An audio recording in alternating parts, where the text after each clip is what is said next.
Reserve. The root of all our evil, it begins with the Federal Reserve. Hey, yeah, well, let's go back in time when everybody was so proud of a man. Head on over and check out the Marc Clair Show. Marc Clair was the host of Lions of Liberty for 9 years, the flagship of the Lions of Liberty Network. Now he has separated himself from the Lions of Liberty Network, not out of spite or malice. Marc still loves the guys over at Lions of Liberty, as do I. But Marc saw a different path for himself. After getting married and really reflecting on spirituality and the more esoteric side of life, he wanted to take up a new project and explore the deeper issues than just politics. So head on over to the Marc Clair Show on YouTube, Rumble, Spotify, or any of your podcatchers. You can also find him on Rockfin, Subscribestar, and Patreon. So that's the Marc Clair Show. Listen to Marc talk about anything from entrepreneurship to ghosts, demons, and religion. It's quite an interesting show, quite eclectic, covers a lot of topics, and it never disappoints. That's the Marc Clair Show. Thank you, Tom Burton, for the music. Enjoy the show. Okay. We are here with Miss Courtenay Turner. Hello. Hey, how are you? I am well, thank you. Great to be here. It's always great to talk to you. You're always such a joy to talk to. Thank you. I love talking to you too. I don't. You make all this bad news seem like tolerable. Well, thank you. I appreciate that. I really appreciate that. It is. I think it's important to talk about even the dark stuff. So yeah. Well, and it seems like that's all we talk about. Sometimes I try to mix in something every once in a while where it's like, let's not be so serious today. Let's just have a conversation and chill out for a minute. Mm-hmm. So I don't do that too often, but I think podcasts. When I was over the road, I noticed that there was I was taking in so much media and so much information constantly because I didn't have anybody with me. It was me and my dog, right? And it was 12-hour days, and I'm just pumping information in my head all the time, and it made me miserable. It was like I'm like a really even kill kind of chill person. Yeah. And totally. I started feeling anxiety. And it's like, if it can do that to me, imagine what all this media, just this constant cycle does to people. That's really fascinating. I find it doesn't do that for me. I think I'm a very curious person, and the not knowing makes me more anxious. So like a lot of people like to just read headlines and they just to have a sense of what's going on. But for me, knowing a little bit without diving into it, that actually makes me more anxious. So, but when I can understand something and I know the roots of it, that it alleviates some of that anxiety for me. I think it also makes me feel somewhat empowered, like knowledge is power. But the other component of it is that I think knowing the dark, when you start diving into the dark, like it is spiritual warfare, right? It's a spiritual battle. And if there's that much dark, then it makes me hopeful there must be that much light. Right. And I think that so much of the light has been dimmed and it, hasn't been turned on, for, lack of a better metaphor, right?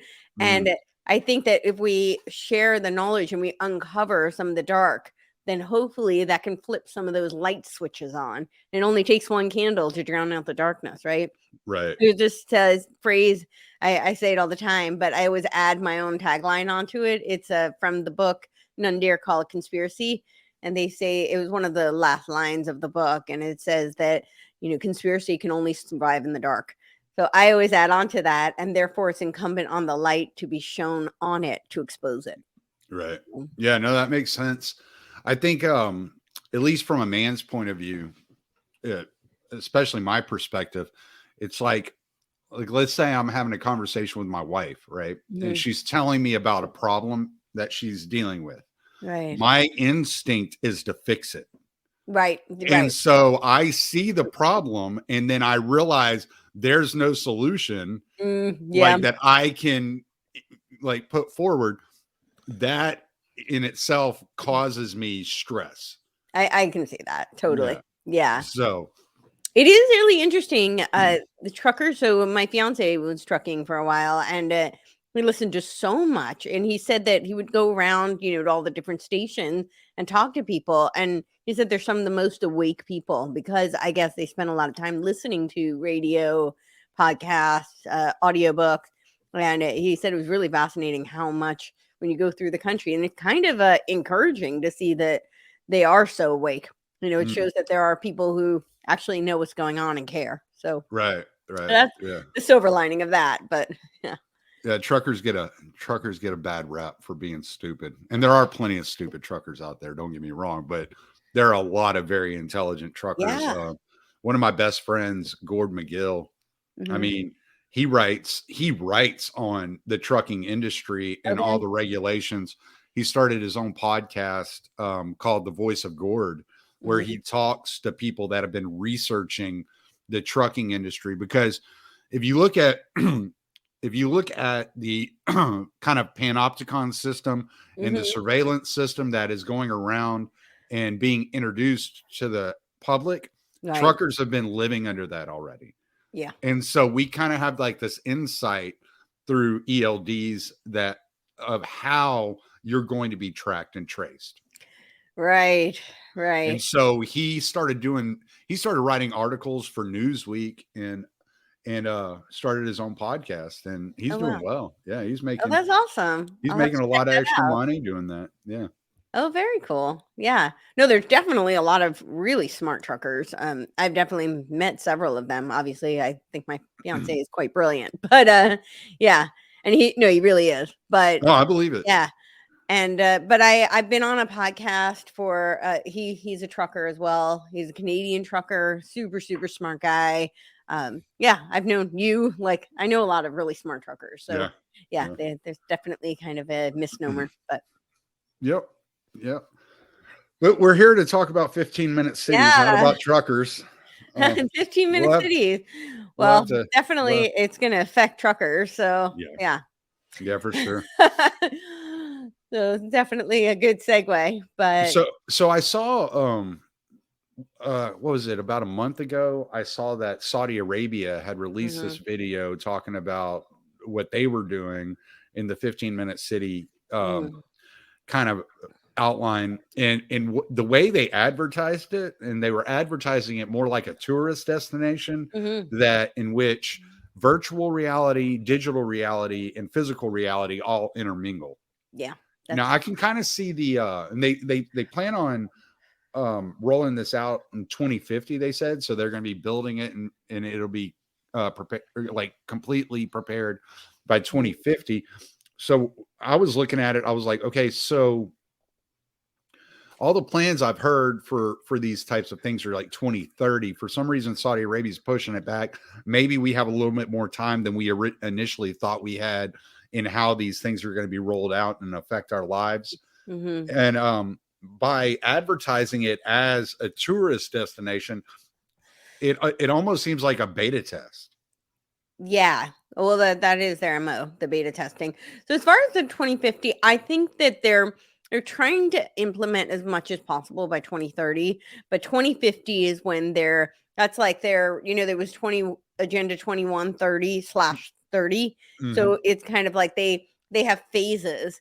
And I think the next phase is this Agenda 2030 to Agenda 2050. So it's the next 20-year, the first one was a 9-year, but then a 20-year kind of. They might do something in between. I mean, that I just don't know. But we hear a lot about Agenda 2030 and then Agenda. We haven't heard it's not called Agenda, but the whole 2050 plan. And one of the big plans in 2050 is the complete dissolution of nation states. So they talk about like there will be remnants of power blocks, but there won't be actual nation states anymore. And I think this the 15-minute cities will be the insular structures, but no longer, at least that's their goal. There won't be, actual sovereign states anymore, which is quite scary. But the tourist destination, I think, is definitely a beta test. It's definitely a way, but I don't think it's just a beta test. I think it's also, they like to lure people in under the guise of convenience, trendiness, fun. I always use the examples of social media, and I use the example of Facebook versus LifeLog a lot. I just think it really exemplifies this so well, because LifeLog got taken down February 4th, 2004, and then Facebook went up February 4th, 2004. And LifeLog was a DARPA project that collects all your data and had like this basically a running list of all of the data on each person. Right. And we basically, Google has like something like 80,000 pages, whether you use it or not, on everyone. So it's not like this went away, but this was an official project from our intelligence military complex agencies, and they had deemed it was a violation of Fourth Amendment, and so they took it down. But then I can't prove that Facebook replaced it, but it did go back. It went up February 4th, 2004. So the exact same day that they took down LifeLog. And it was tied with a lot of the same players. The whole social network, Winklevoss and Zuckerberg story was a great story, but it's not quite what happened. And if anybody wants any evidence, or to research this further, they should look into the Leader Inc. Lawsuit that is still ongoing, as far as I know. And that was between Leader Inc., which is Michael McKibben, and the government and Facebook. They're suing him. They're suing Facebook, sorry, and they're suing the government. And it's tied in with In-Q-Tel. A lot of the, In-Q-Tel is still very much affiliated with Facebook today. So all this to say, what was the big difference between Facebook and LifeLog? The biggest difference was that LifeLog was a forced top-down type of mechanism to track people and record, collect the data. And Facebook is an opt-in system. This will be so fun for everyone. You get to share all your photos of your family and your kids and your pets, and know where people went to eat dinner, and where they went on vacation, and see all their beach pictures. And it's just so fun. But you opt into it. And that's the big difference, I think. And this is the Luciferian model too. I think when you look at it from a spiritual warfare perspective, they both sides want to be chosen. I think that's the whole Genesis story, right? God gave free will, so because he wants you to choose him. And I think the same goes for whatever, Lucifer or Satan, but it's the notion that it can't be forced upon you. You have to choose that. And then once you do, you're trapped into it. So that's usually what happens. Once you choose, then, it's kind of like the injections. Like once you chose that, you can argue that the force was pretty strong. There was definitely a lot of coercion and incentivization that was pretty strong, but people still chose to do it. Once you choose, you're in that system, right? Now you have to show your papers. Now you have whatever effects were caused by it. So, that's just one example, but it's still an opt-in system. And I think the same goes for these 15-minute cities. They're going to make it enticing for people. It's super convenient. You have everything at your fingertips within 15-minute radius. And it's a destination spot. The first 15-minute city, actually, the beta test for it, I think, was Disney World. It was really like a 15-minute city layout. Everything you could possibly want is right in that, little epicenter. And I think that was really the beta test. So it shows you how far back these plans go. You brought up the idea of these things being Luciferian, and the thing that popped in, the thing that popped into my head was that Cain was the inventor of the city. From the story of Cain and Abel. Right. And I've heard, I think it was Father Turbo Qualls talk about cities having the spirit of Cain that still resides within them. The resentment, the bitterness, the the undervalue of human life. Mm-hmm. And so when I, when I talk to people about ESG, Mm-hmm. I always call cities like a corral where they Yeah. move the cattle into this corral, and they just try to keep you there. And people are like, well, what if I don't want to leave the cities? I don't want to be a part of all these things, but I don't want to leave the cities. And I'm like, man, I'm not going to judge you. I'm not going to sit here and say you're a bad Sure. person because you don't want to leave the cities. Right. But you're addicted to the passions that the city fulfills. Yes. Right. And so that addiction is holding you hostage. Yes. And And so that's what they're intending to do with these 15-minute cities, is make everything so convenient, yes. seems so natural and so fun, Mm-hmm. that you are then enslaved to the passions that the city fulfills. Yes. And I think that's been their model. We can go back to like the British East Indian Company back in the, what was that? The 1600s. And that was all predicated on creating a consumeristic model where people were addicted. Now, granted, the drugs back then were more like coffee, tea, although there was opiates, right? And then they created the insurance companies to be a protective mechanism for the drug cartel, because that's essentially what it was. And I think that model is very much what they continue to replicate today. They create these addictions. And, we see it with the smartphones. It's like people can't live without them. And they created this, the planned obsolescence and all these things that are centered around it because they've made you addicted to it. And I think that's exactly right with the 15-minute cities. They're trapping you by all of these supposed luxuries and conveniences that you need. But really, what are cities? I think cities, just not even 15-minute cities, but the cities themselves, I think were designed, one, to propagate the lie of overpopulation, because when you're living on top of each other, you have the illusion that we are overpopulated. But if you go over most of the world, you'll see lots of farmland, lots of just unused land, and people who are very far spaced apart. And that you'll realize that this notion of overpopulation is actually really not true.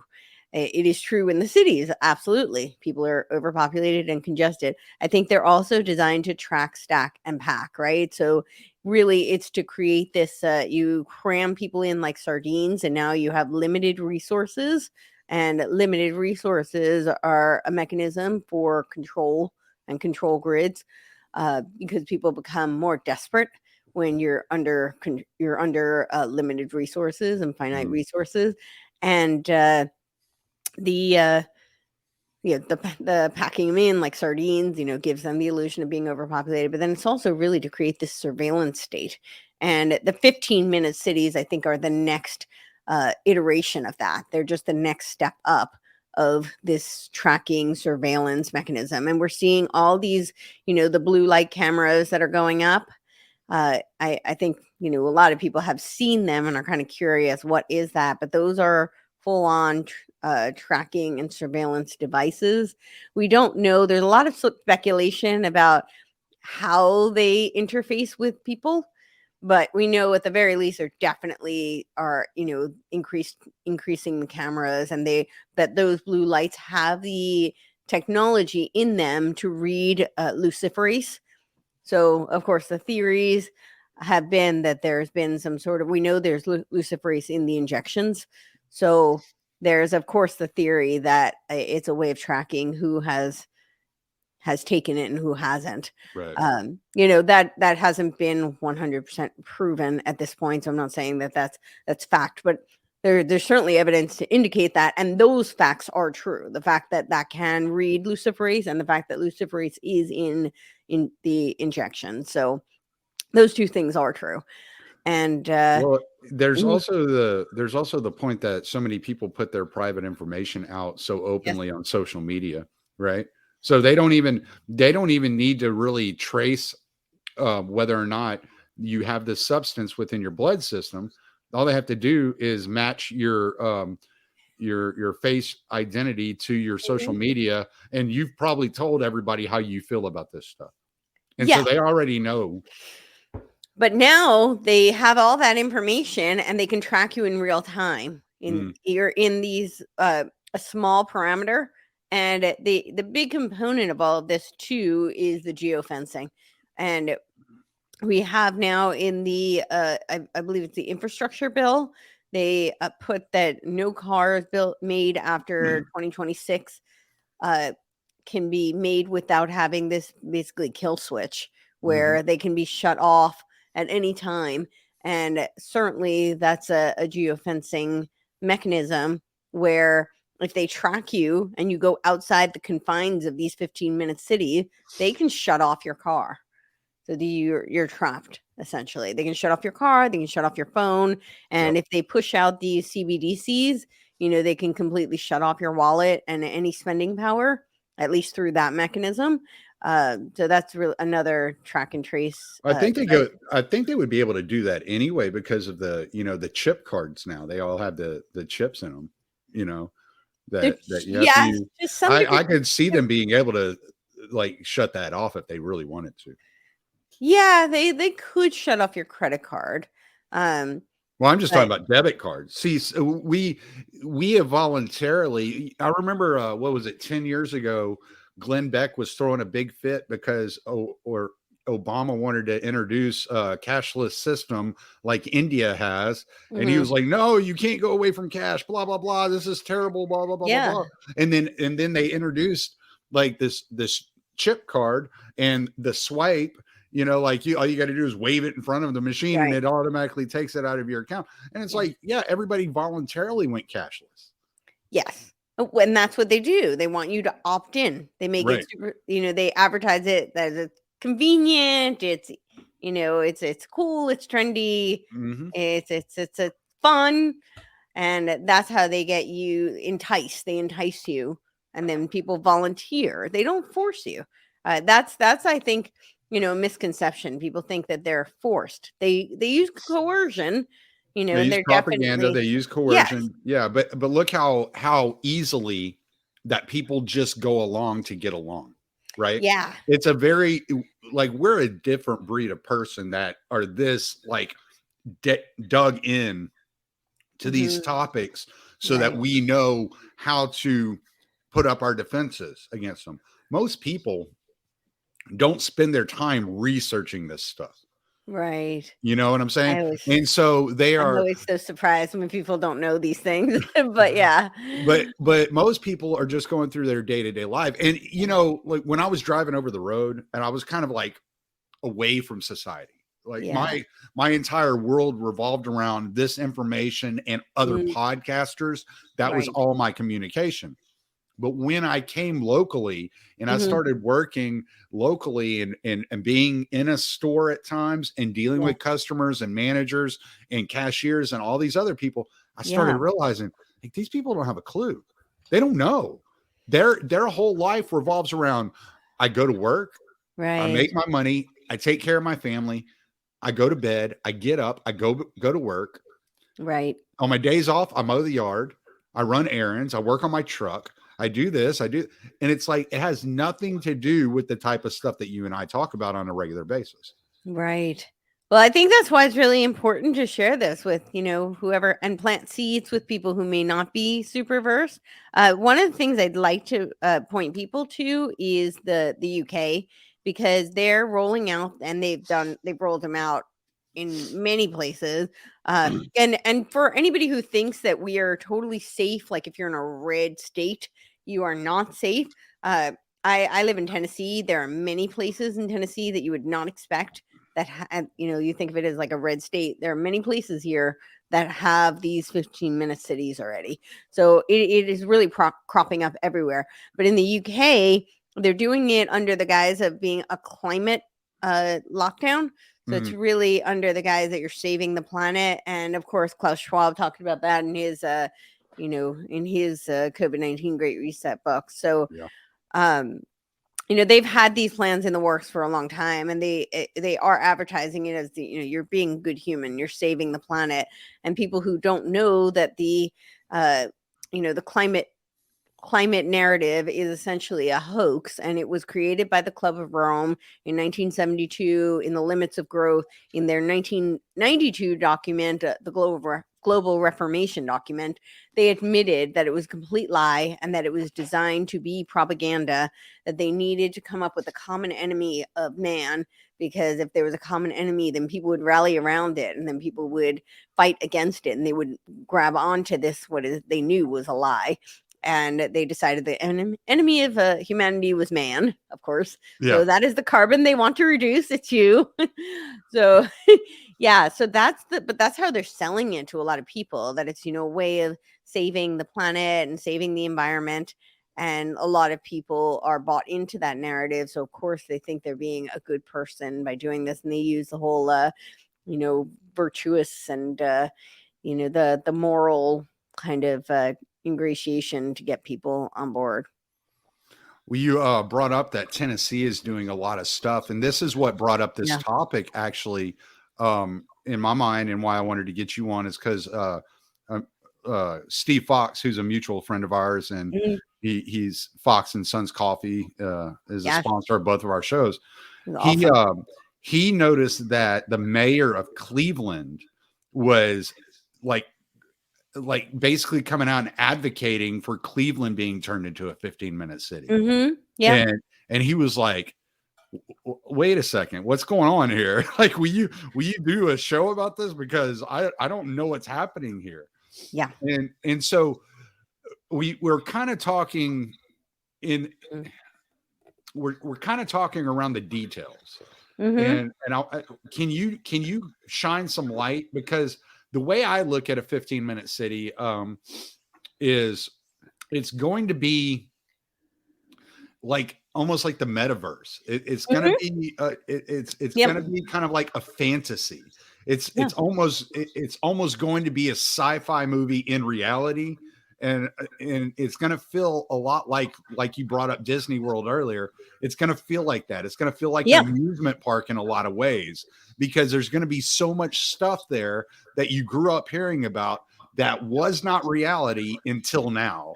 And you're going to be so enthralled in it that you're going to tie yourself to it.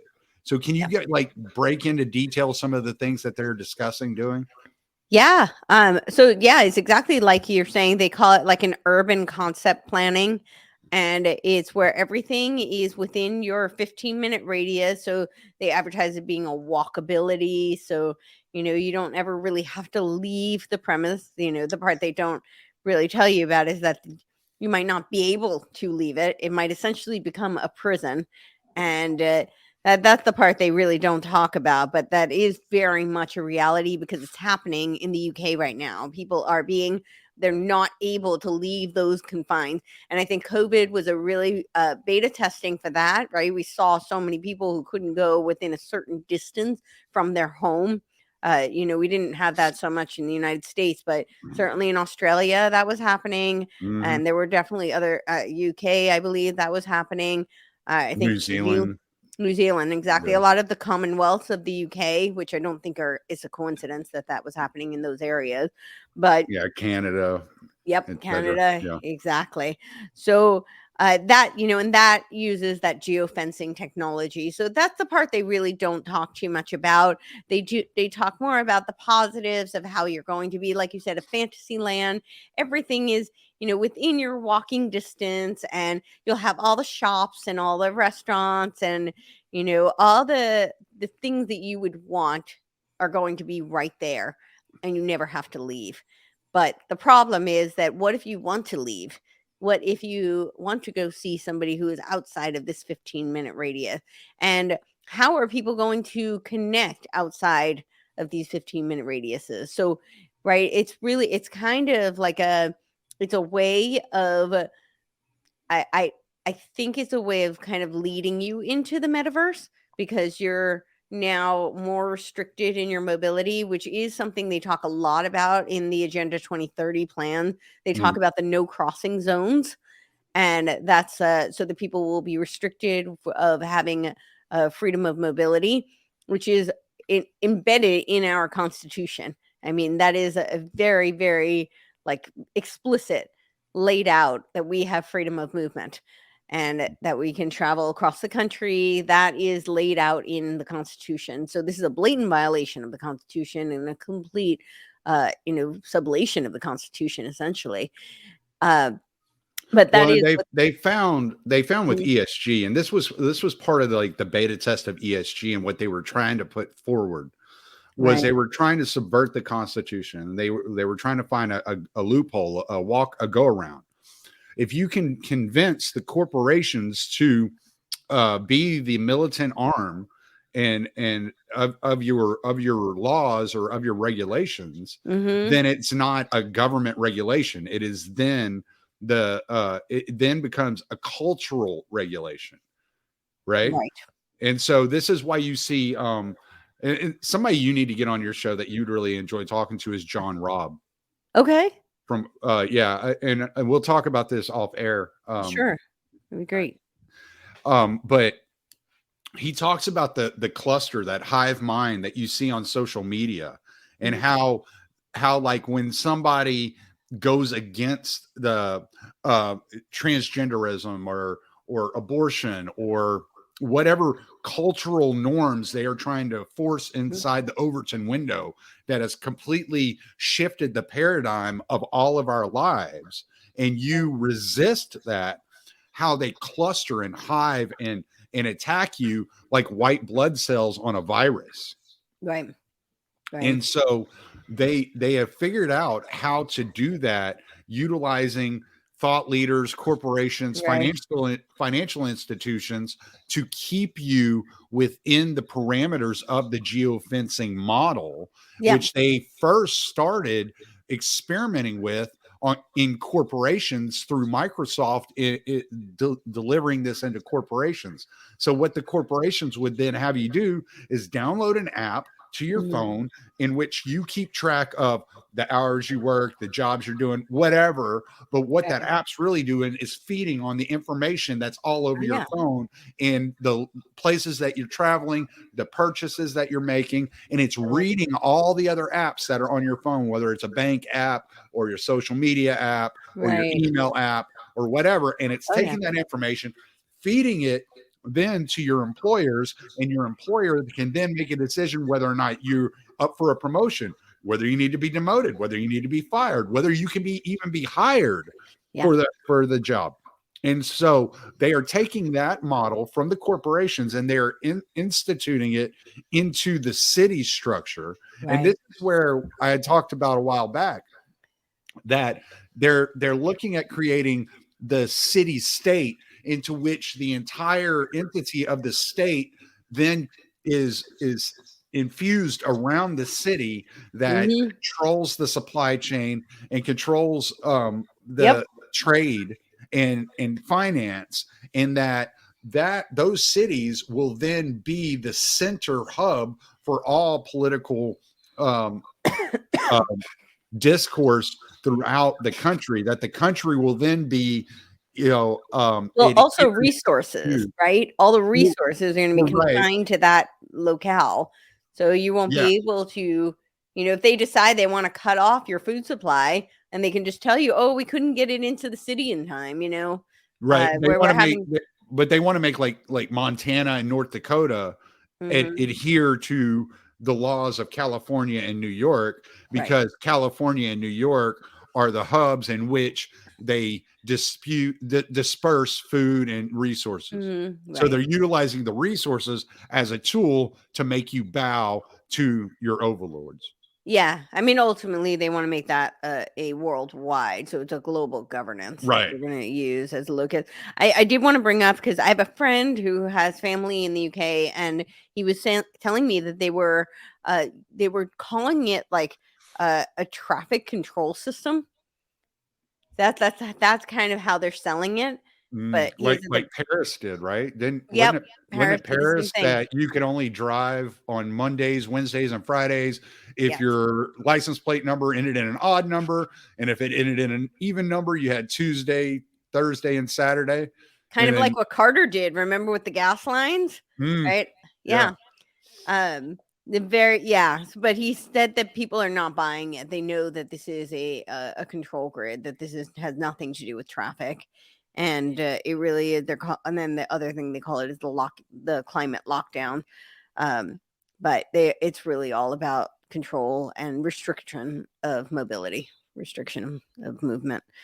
So I wonder. I wonder how that's going to things like that will affect the like tourists going to England. I know Beatrix is flying over there to see her mom and go to a concert in Okay. May. So I'm Wow. I'm wondering if she's going to notice anything different about moving around in the city. Yeah, I don't know. I know. I think this was specifically Oxfordshire. Um, Oh, okay. So it was just one general region. yeah, I that doesn't mean that it's not happening in others. I'm not fully aware, but I know that that's specifically what this was referencing. But I do believe London is doing similar things. Wouldn't shock So me. no, that wouldn't surprise me at all. I would have to look further into what's going on in London to know for sure. She actually, whenever she moved here from South Africa, she lived in London for a couple of years. And so when she moved to the US from South Africa, she thought it was strange that in Houston, we didn't have CCTV everywhere at the time. Really? Yeah. She was like, that's weird. Why don't they have this? They have it all over London. It's a good thing. It cuts down on crime, blah, blah, blah, blah, blah. And slowly I chipped away at that. I was like, wait Yeah. a minute. Let me inform you. Yeah. No, I think that the one good thing though is that I think people are seeing through it. A lot of people are leaving, they're fleeing, they're trying to get out in time. So because I think they know that the goals are to keep them locked in. And so a lot of people are leaving their places, whether they're selling them or abandoning them.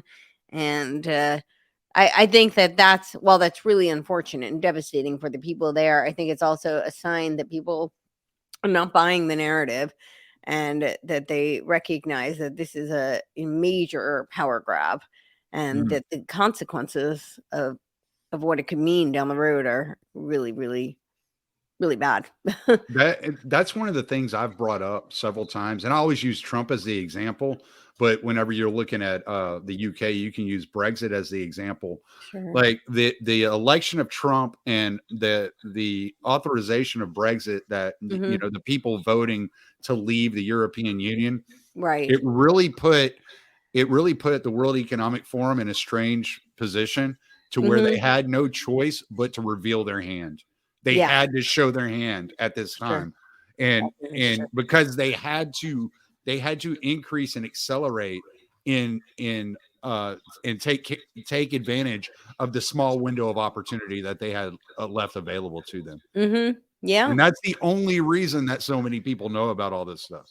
Oh yeah, I think that I think in some ways the COVID kind of backfired on them because it woke so many people up. Yeah. Just because it really did show their hand, and there was just so much hypocrisy. I don't really think it was hypocrisy. I think that was just their way of showing that they're in power and they're in charge. And you have to do what they say, no matter whether it makes sense or not, even if they flip flop all over the place. But that was their way of letting you know. Yeah, we call the shots. It doesn't matter if we said what we said yesterday, we contradict today. You follow what we say regardless. Yeah. But I think that from a just the average populace perspective, I think for them it's like, well, what's with all these contradictions? Nothing makes any sense. And it started the chain of people starting to dive into some of the research and look at what's really going on. So that was a silver lining, and I don't think they anticipated that. I think they thought that they had refined their trauma-based mind control tactics so well. And there was, we know what they call masturbation psychosis. I still see people wearing masks sometimes. So totally. I mean, they were successful. They were. But I don't think they counted on so many people resisting and so many people not falling under their spell. I think that's what they underestimated. I think they really thought that they had a grip on this and they were just going to be able to, there's just an analogy, but like, wave their wand and cast their spells, and people were just going to fall in line. And, as you just said, there were a lot of people who did, but I think there were a lot of people who didn't. And the number was a lot greater than what they expected. And I think that's kind of what's happening with these 15-minute cities. I do think that there are enough people, or maybe not enough, but I think there is a large group of people who are saying that this is not as sexy as it sounds, Right. yeah, it's great to be able to live in a community where you can walk around, and that's the appeal of a city in general, right? Like, why do people like New York City? Because they can roll out of bed and, go get their coffee downstairs and go get their whatever other vices they want is right at their fingertips. They don't have to go very far. And they can get I think people like also the feeling of having community without really being community. And this is part of the programming and conditioning, is that people don't have real communities anymore. They become very isolated. So I think people, in some sense, this is not all people, but I think the conditioning is such that a lot of people are actually afraid of intimacy. And so they don't want to be truly engaged in a real community. That would force them to be vulnerable. That would force them to take responsibility, both personally and for others. And so they don't really want that, but they're still human beings, and they still crave emotional connection and human interaction, and at least the perception of intimacy, or they want to find it on some level and some capacity. And cities give them the illusion of that, because you're surrounded by people, you're forced to interact with people on a daily basis. But how close are you to those people? How much can you rely on those people? In most cases, not very much. I mean, I lived in New York City for a long time, and I grew up right outside New York City. I lived in California, right in Santa Monica, Los Angeles, and most of the time people don't know their neighbors. They barely say hello to each other. Even just walking down the street, you get strange looks if you smile or say hello, good morning, good afternoon. It was one of the big epiphanies I had when I moved to the South, that I felt like I was such a rude person, because I've been so conditioned not to look at people in the eye and smile at them as you pass, because people would look at you like you're crazy if you did that in the city. And people in the South, it's very much the opposite. Everybody says, hello, good morning, good afternoon, how are you? And it's not like, you have to have a long conversation, but there's this, and it feels very genuine. I mean, I can't speak for every person I pass, but for the most part, it doesn't feel like, it feels like it's just a genuine kind of like, hi, I'm greeting you. And I felt like, wow, I'm such a rude person. This is so nice that people want to say hello and they want to smile as you pass. But I think that we've been disconnected from that, and the purpose, that's part of the purpose of cities. And now they're intensifying that with these 15-minute cities, where everybody's going to be a hustle bustle and go. Everything's at your fingertips, but there's no real connection. There's no real sense of community responsibility, and you're trapped. I think ultimately that's the plan. And you're trapped, so you don't know what's going on outside of that bubble. Like you were talking about with the social media silos. And I think that's really what they're trying to drive towards this metaverse, because I think they're going to increase like Disneyland. Disneyland has so much metaverse components, but you're trapped in you're not trapped, but you're in this, very insular environment. And I think that the big difference is the geofencing will trap people. Yeah. With something popped in my head when you're talking about that distrust of your neighbors and distrust of the people. It made me think of a playground. When you have like a bunch of like children playing on a playground, they require parental supervision because they don't know how to participate in voluntary activities in an unselfish manner and play games with rules, right? That they all agree on. And the parent is there to teach them the rules.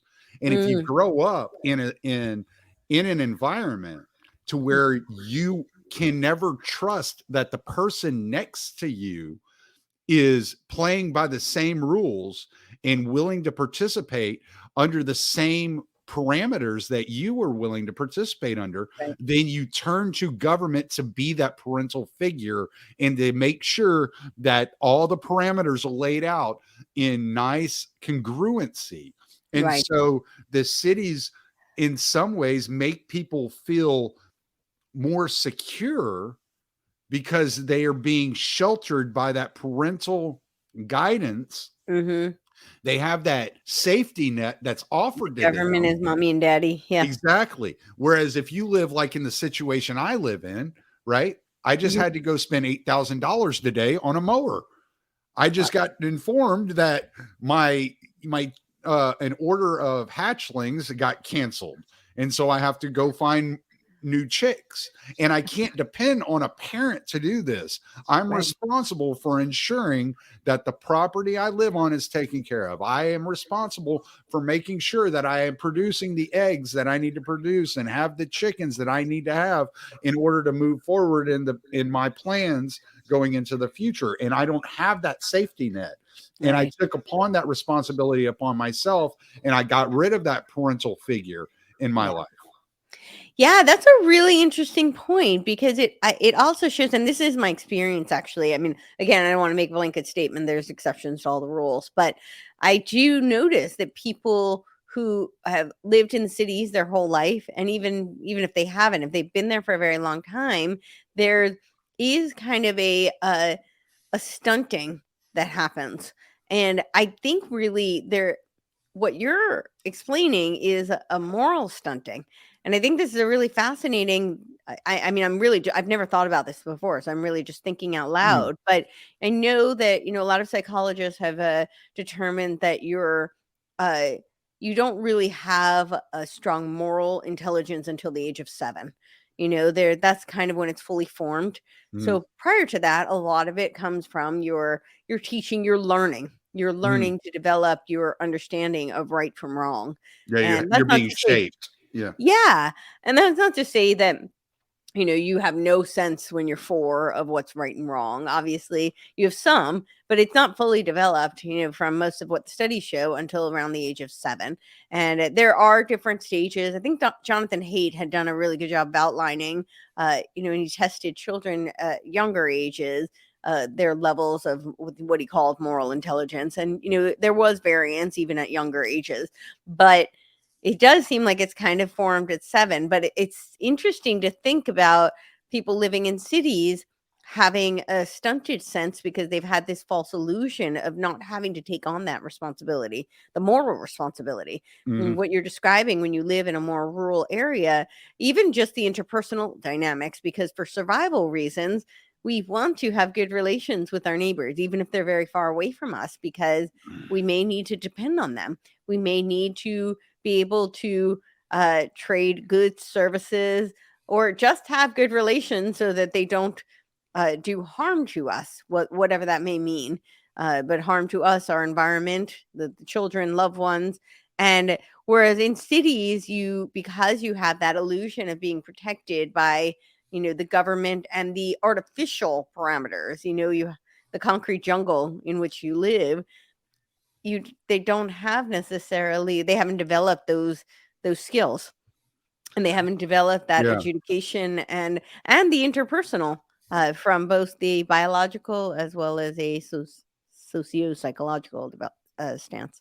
So I'm thinking about this geofencing and kind of like the way I would think about the Berlin Wall. Yeah, that's kind So of so they only so it's a they technological implementation, but yeah, I right. think it's a digital prison, but yeah. Right. It's like we're going to build these fences to keep Mhm. out the invaders, to Right. keep out the bad, those that would pollute and destroy our beautiful utopia. Mhm. And then in the process they change the dialogue and the narrative and saying, well, we keeping you in here for your own good because the Always. people out there are For going your to hurt safety. you. Right, exactly. And Yeah. so it's just that continuation of that paternal like mode of government. Yeah. And I mean, we definitely see it in China China, we know, is a technocratic model for what they want to roll out throughout the world. That's kind of their exemplar. And in China, it's pretty extreme. They have these facial recognition technology. A number pops up. They use the social credit. And I think we're not impervious to these kind of measures and sanctions being implemented here. Certainly if they roll out the CBDCs, then that's going to be pretty easy for them to do. And if people opt into having chips implanted, and they actually really don't even need to be implanted, they have other technology and means of being able to do this type of tracking and tracing. And they also we do see it in the other countries. You have physical restrictions where there's a police type force that will come and security that will literally stop you and put you in. We saw that in Australia during the last few years and then they got sent off to camps. And I think that is kind of the plan. Like, you want to step out of these cities and then we'll put you off into these camps to teach people that this is what you don't do. So yeah, it's I'm trying to figure out the way I want to say it. It's there's this kind of a desire for security. Okay, so I remember a story I'd heard that came out of the Soviet Union. Okay. And the guy said America in their capitalist system always brags about how free they are. Right. But when you go visit them, you see homeless people sleeping on the street. In communist Russia, we have no such freedom. Right.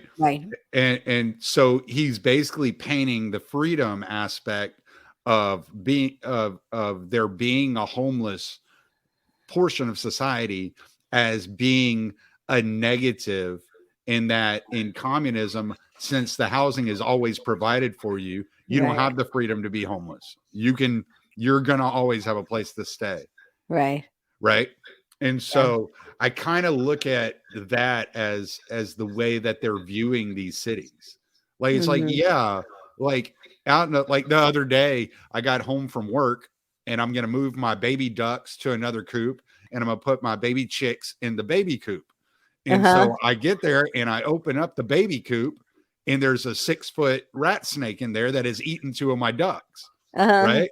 So in a virtual city, in a digital 15-minute city, you don't have the freedom to have to fight nature in order to survive. Right.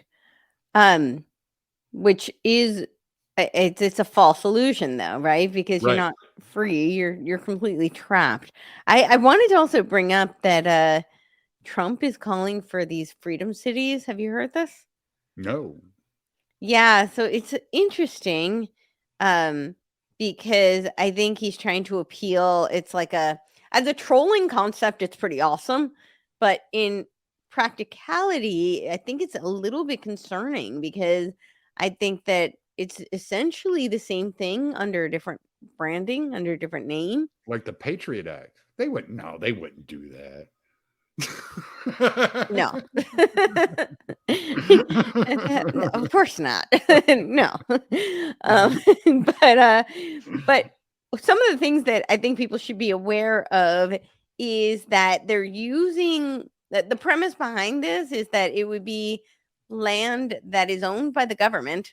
That's a little bit interesting because you will own nothing owned by the government. Why? What? You will own nothing and you will be happy. Yeah, so it's owned by the government. Why did the government own it? Why doesn't it become like eminent domain, or why don't they give it back to the people they probably took it from? Or, but yeah, the government shouldn't be owning it. That's first of all. But second of all, if the government owns it, how is it going to be free? Since the government are the people who are imposing the tyrannical measures. We are the government. That was the idea. Right. You don't know how many people I've had say that to me in the last couple of years. And I'm like, how can you look at what's going on around you and still say that? Like, Right. okay, if Yeah, you said that that in was 2019, premise. I'll give you a pass. But if you're saying that post 2020, there's something wrong with you. Yeah, yeah. It is supposed to be an experiment of self-governance. I would argue that we've somewhat failed because we've abdicated the responsibility of self-governing, and I think that really, to be fair, that a lot of the way that it's designed really doesn't lend itself to self-governance You're anyway. right. You know, You're right. it's I think there is we could argue, I mean, it's a whole nother conversation, but I mean, we could argue that the way it was set up at the time when there was a much smaller country and people were much more regionalized and they didn't have the means to interact in such a wide scale capacity. There was Maybe, self-segregation and yeah, yeah. I even then, I think it was still problematic. I don't think it was 100% perfect, and I still think it lent itself to being ruled by a few as opposed to a true self-governance. But I Well, when think they brought in the Constitution, their argument was because the Articles of Confederation didn't give them enough power. right. Yeah, I mean, exactly. I mean, I was much more in favor of the anti-federalists, but yeah. again, that's a very different conversation. But I think that even so, one of the bigger problems is that individuals don't engage, and you alluded to this when you were talking about the difference between somebody being in a more rural area versus in the city. People don't engage in self-governance, and I don't mean like the way we think of it in terms of the civics. I actually Mm. mean just taking personal responsibility for your life, your family, your property. People really don't engage in much self-governance over their own person. Yeah. So that I think is where a lot needs to start. I think we're coming close to an hour, and I don't Mhm. want to keep you too long, so I Yeah. want to start wrapping up. But I think you've made the point a couple of times that people are waking up, Yeah, and so that's a white pill that people can take away from this. totally. And what if we learned anything, no matter what you think about Jordan Peterson Hmm. and his personality, his personhood as an individual, what if we learned anything through his popularity is that Right. there is a great hunger amongst young men, especially Yes, for responsibility. totally. And as a man, I can speak on this a little bit because I understand it, right? Right.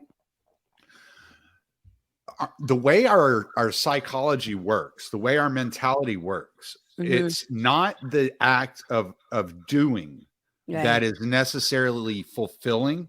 Right. It's the act of completing, Right. right?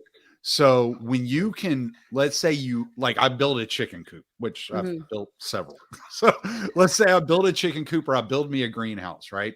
It is, Hmm. I do enjoy the process of building it. I don't, Right. I like woodworking. I think it's fun. I'm not exceptional at it, but I am good enough to where I can build a structure that houses my chickens, or I can plant food in, and it does its job.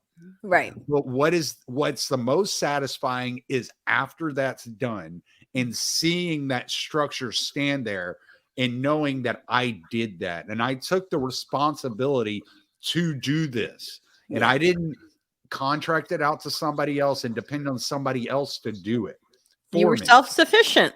Right. And my wife can give me a pat on the back and say, "Man, you did something I couldn't have done Yeah, without you." You know, exactly. and men are looking for that fulfillment of completing projects, Yeah. right? That the job well done is only it's not you're not rewarded for it until after it's done, and you can look back and say, that's why I did all that hard work, Yeah. right? And so it would be it's the same in anything. By taking these little actions and teaching yourself a small amount of delayed gratification on a Mhm. small scale, then you build yourself into an asset that is able to suffer for a long-term goal, which creates your entrepreneurs and podcasts. I mean, like, we didn't start podcasts and 2 days later we had like 5,000 views, right? You start No. a podcast and 10 people watch it and you're like, okay, 10 people heard me. And then the next time it's 40 people and you're like, oh, wow, I'm growing exponentially, and that's the way these things work. Totally. So there's this learning that gratification and wanting that responsibility on yourself is a very masculine trait. Yeah. No, I think that's very true. And that is a really interesting point about Jordan Peterson. I think that's very true. I think there's, they could have a whole conversation about Jordan Peterson. Yeah, there's plenty of negatives about Jordan Peterson, but if you learn one thing you saw with the audience growing and the way it was the kids really, were reacting, it was like it spoke volumes that Right. young men in particular are really hungering for someone to lead them and for them to take personal responsibility. Right. They needed to hear that message, and they needed to know that that's what they're called to do. And they're really, what you could see, that it was very palpable. And I think that's just innately biologically wired into men, for sure. Right. And I think there is a similar counterpart for women. They need to know that they're that they take responsibility so that they can be the nurturers, right? Yes. If they don't learn to take a personal responsibility, they can't care for another being. So that's it's nuanced differences, and the biological differences are certainly there. But I think that's absolutely hardwired into humanity, and it's something that has been stripped from humanity, and much to our demise, for sure. There's this speaking on women, like, just to give like kudos, there's this whole like trad wife kind of thing trending now, and I am exceptionally blessed with my wife. My wife is amazing. She works from home, and she handles 6-7 clients from home. Wow. And then at the end of the day, she spends probably 3 to 4 hours cooking. Oh, wow. And she's like old school. Like, I bought her this really nice mortar and pestle. She crushing her own spices and like she's just old school in that way. And I mean, I eat better than anybody else I know. And it's awesome. Rare, like on the rare occasion that she tells me I don't feel like cooking tonight. Then, like last night, she didn't feel like cooking. Fine, I'm Cajun. I can whip something up and it'll be spicy and good. So, like what I did last night, I took a pot, I boiled some shrimp with potatoes and corn and Vidalia onions, and we had boiled shrimp. It's like awesome. Like, we'll figure it out. I can't believe neither of us are 300 pounds at this point. That's awesome. Well, you're eating real food, it sounds like. We do. That's a huge part of it. That really is. There is it's a new term. It's called contamination obesity, and it really has to do with, a lot of people don't know this, but toxins are trapped in fat cells, and it's a protection mechanism so that it doesn't leach into the bloodstream. And so if you have a very high toxic burden, it can be really difficult to shed excess fat. And it's not necessarily a energy balance issue. It could really be a protective mechanism to shield the bloodstream and the organs from this toxic overload. And unfortunately, our society and our food industry, certainly the processed packaged food industry, there are lots of toxins and contamination. So that is a huge part of the problem. Where I want to hear this conversation? Mm-hmm. With Kyle Matovic on In Liberty and Health. That's the guy to talk to with this. Kyle, if you're listening, call Courtenay, man. Yeah, totally. I've talked to, Kyle's awesome. We should have a conversation about this, actually. I think that would be that would be perfect for his podcast. He would love does it. A lot of stuff on that. Yeah, totally. So I'll reach out to him on that. But yeah, that's just a side note. But what was I going to say though? Oh, I was going to say I'm this weekend, Sunday, 4:45 Central Time. We're going to be live streaming The Right Voices. And it'll be Rachel Wilson, Jamie Hanshaw, Aaron Joe Harris, and myself. And we're going to be doing a show on feminism. So I think that'll be pretty interesting for people. So tune in. Yeah. I've really become a fan of Rachel, man. I'm interviewing her next week. I'm really excited to have Oh, that talk. awesome. Yeah, she's Yeah. awesome. She's gonna come stay with us this weekend. So Oh, we nice. can shoot the show on Sunday. Yeah. Yeah. Yeah. I really enjoy listening to her. Yeah. No, she's So, super sharp and she does really thorough research. And yeah, she's just awesome. So yeah, I got to finish her book before next Friday. So, yes, you should. It's awesome. it is good. It is Great. good. I've read like 2 chapters of it. I just kind of, it's been kind of on the side, like Right. burner. Cause I'm like, I got to finish this. Is like, there's so much other stuff going on, but yeah. I get it. So, Plug away, Miss Courtenay. plug away. Well, I'm the Courtenay Turner podcast. It's spelled like Courtenay. So that's COURTENAYTURNER.com. And that is where you can find most of my things, all the different social media platforms, all the different podcast platforms that I'm on. I have been taken down from YouTube, but I did start a new one at TCTP Truth Sleuths. I didn't want to put my name in, so I just put the initials of the podcast in there. And not every episode is up there, but I am now with the presence on YouTube, but I'm on most of the others. So Rockfin, Rumble, Odyssey, BitChute, and then 20 audio platforms. And I have started a new Twitter since I have not gotten my old Twitter handle back yet. But I am at Kinetic Course on Twitter, Kinetic Course on Instagram, very active on both of those. And I'm on Telegram, the Courtenay Turner podcast channel. So I'm very active there as well. And yeah, and I'm going to be doing an event June 3rd and 4th. So definitely look that up. It's Rebels for Cause. And that stands for creative artists uniting for the sovereignty of everyone. So we are kind of doing an artist for liberty type of event. And it's really centered around, we want to be the counterculture, but not, the artificially injected counterculture, really genuine, organic. We have several speakers, musicians. We're looking for some comedians. I'll be doing aerial acrobatics. And it's just to inject the messaging of freedom, hope, truth-seeking, and owning free will into the culture. So if you're in the Nashville area, go look that up. Yeah. The aerial acrobatics. When I found you online, I went when I found you on Twitter, I went to your Twitter page and I saw that picture and I was like, that's not her. And then I was like, wait a minute, it is. And then I heard you on with Marc Clair, my buddy Marc, and you were talking about it. And I was like, oh my God, that makes me so nervous for you. Yeah, it can be scary, but it's really fun. Yeah. And I'm not one of those performers who performs without a crash mat under me. I don't care if that's unprofessional. I think that should just be standard. Totally. So. All right. Well, I appreciate it, Miss Courtenay. I always enjoy talking to you. And likewise. We are going to do many more of these. Yes, please. Yes. So I'm ending the recording.